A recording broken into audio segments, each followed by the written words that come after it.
নমস্কার, দেখছেন কলকাতা টিভি, সঙ্গে রয়েছে অনন্যা। শুরু করছি সংবাদ সারাদিন। বেলুর মঠে মহা সমারোহে পালিত হচ্ছে 189তম জন্মতিথি শ্রীরামকৃষ্ণ দেবের।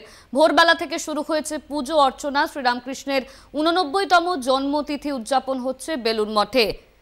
ভোর 4:30 থেকে মঙ্গল আরতির মধ্য দিয়ে পুজোর সূচনা। দিনভর নানান অনুষ্ঠানে সুসজ্জিত বেলুর মঠ।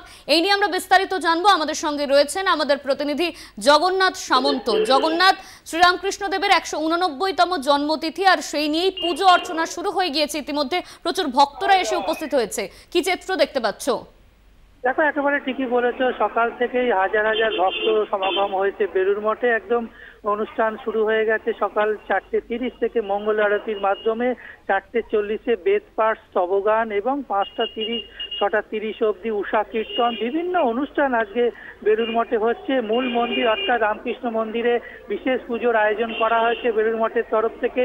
পাশে একটি প্যান্ডেল করা হয়েছে যেখানে ভক্তরা সেখান থেকে বিভিন্ন অনুষ্ঠান আজকে সারাদিন দেখতে পাবে, যেমন গীতিনাট্য এবং ভক্তি গীতি ছাড়াও পাশাপাশি ধর্মসভা হবে, ভজন হবে, বিভিন্ন অনুষ্ঠান আজকে সারাদিন এই মূল প্যান্ডেলে চলবে। পাশাপাশি এই যে হাজার হাজার ভক্তরা আসছে রাজ্যের বিভিন্ন প্রান্ত থেকে, তাদের জন্য খিচুড়ি প্রসাদের ব্যবস্থা রাখা হয়েছে। এবং স্কুল কলেজের ছাত্রছাত্রীরাও দেখা গেল যে ভগবান শ্রী রামকৃষ্ণ দেবের ছবি নিয়ে একদমই। জগন্নাথ, তোমায় ধন্যবাদ। আমাদের সঙ্গে ছিলেন আমাদের প্রতিনিধি জগন্নাথ সামন্ত।